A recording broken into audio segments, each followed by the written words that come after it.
I heard 5G signals is what's giving everybody COVID. Did you hear that? Correct. That's also And that is correct. why I went down to a 2G phone.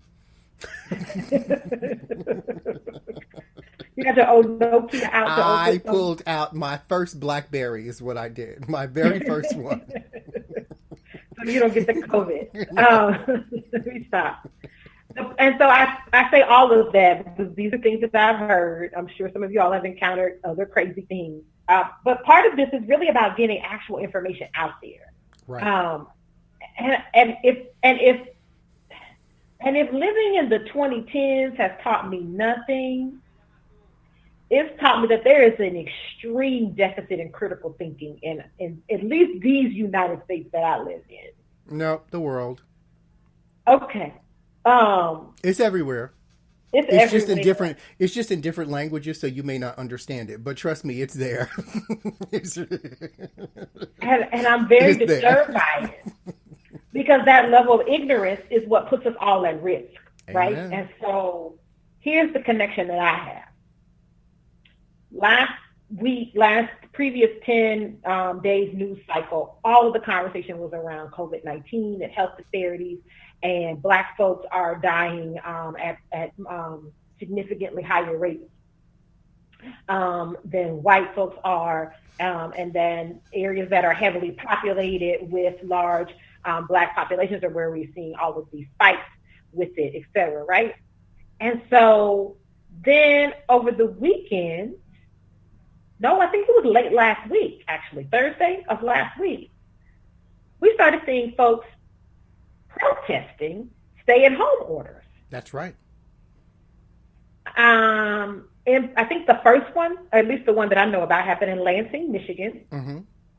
And I haven't seen the numbers on this, so, if I am wrong, I would love for a Doopy Deep listener to correct me.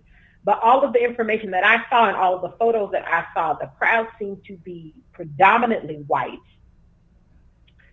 And I also saw a great deal of Trump paraphernalia interspersed among the protesters. And that's because that woman over there in Michigan, That's what your president called her, that that woman. woman over there in Michigan is telling those people to stay home.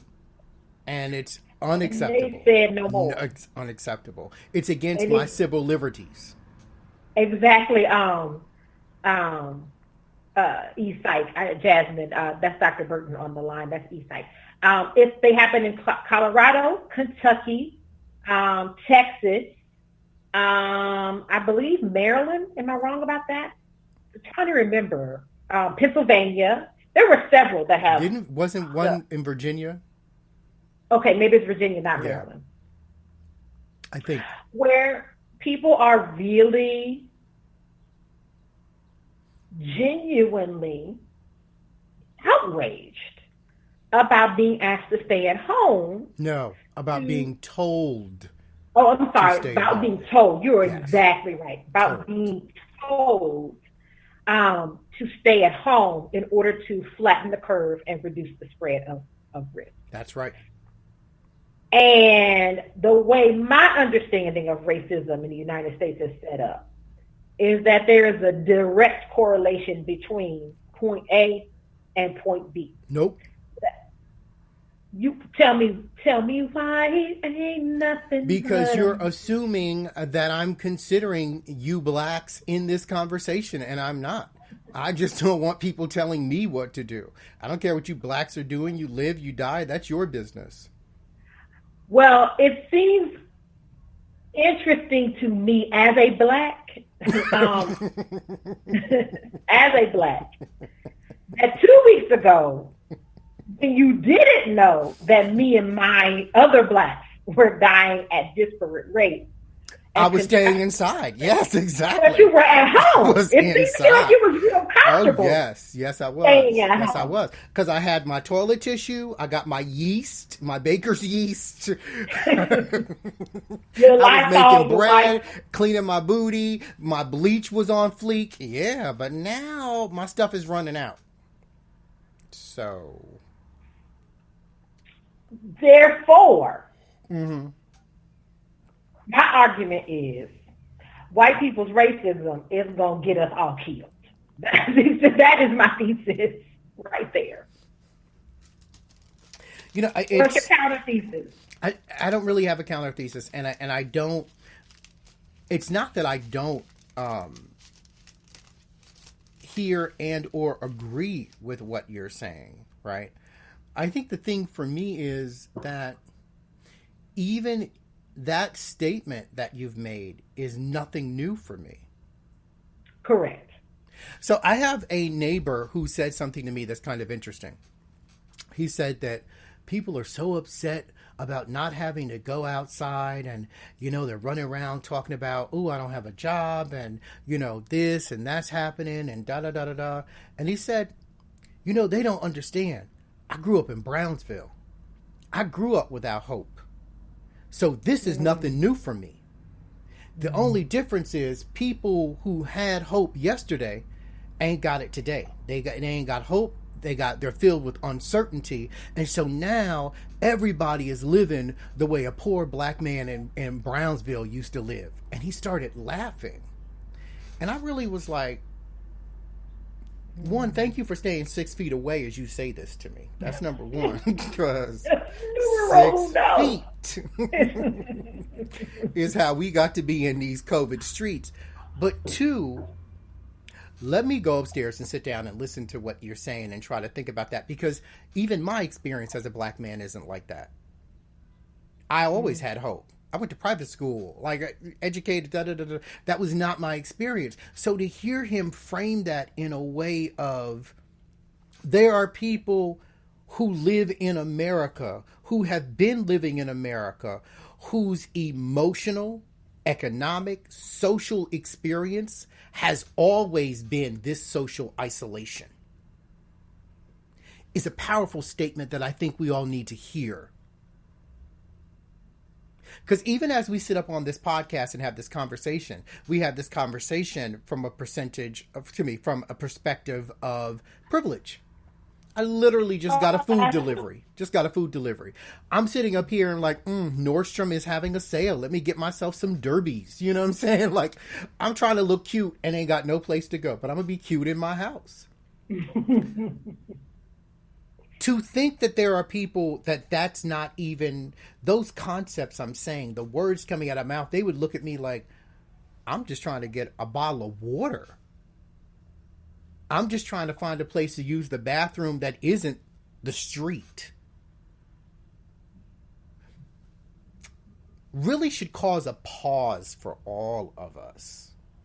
When I saw women taking their children in California and going into houses that had been sitting up there for decades because of this back and forth between the government and who owns it and who doesn't, and it's just vacant houses with all of LA's homeless people on the streets. When I saw these women doing that, I said, why does it take this for people to say, oh, this is something we should be doing anyway? We always come to these worst case scenarios. I'm sorry.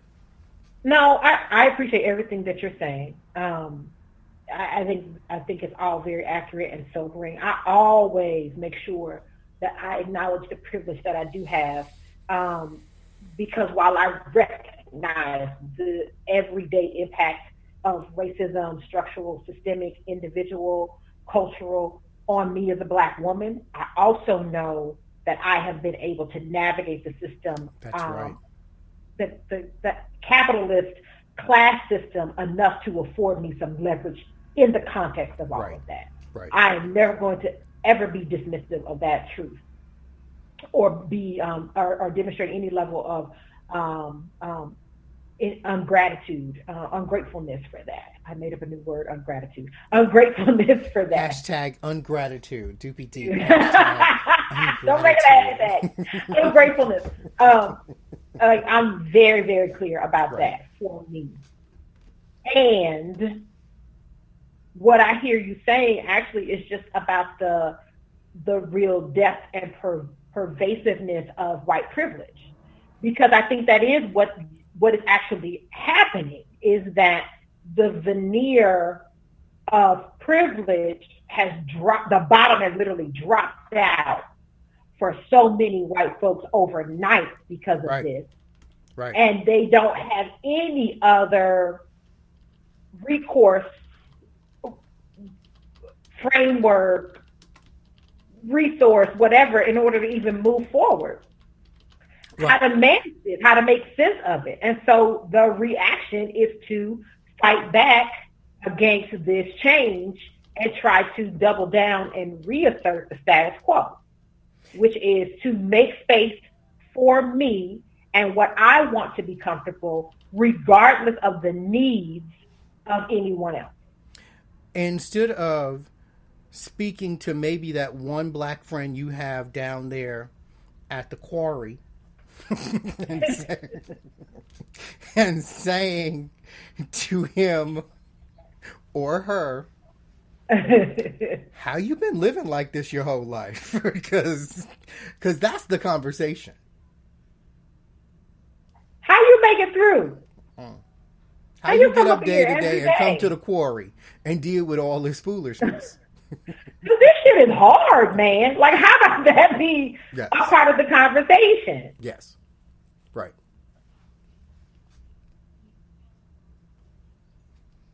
It really does incense me. And that's a challenge that I always have.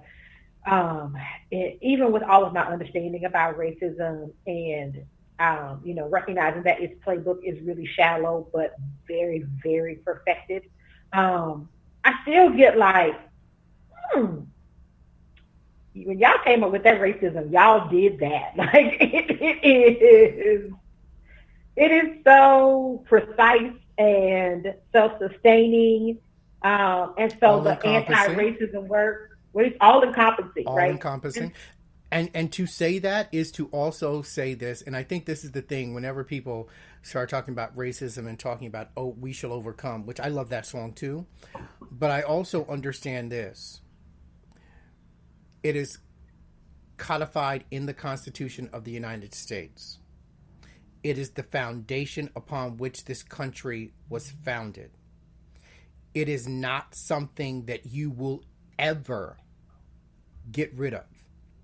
It is only something that you, through strong legislation and critical thinking, will learn how to manage. You cannot change people's hearts and minds, right? And so the place I am in my life is, if you want to be racist... But Tomas, that's where it starts. It starts in the hearts and minds. It starts in the hearts and minds. I've never been a we are the world kind of one. So there comes a time, though that is my jam, though. It's a jam. It really is a word. But I'm not that kind of one, because I also know that as I'm up here, holding on hand saying we are the world, there's somebody coming up behind my back saying, I'm going to take his place, stab, stab, because you don't deserve to be here. So I don't even have the luxury of not keeping my hands free. You know what I'm saying? Because you never know who's coming out the left and right. What we have to do is understand that it is our reality.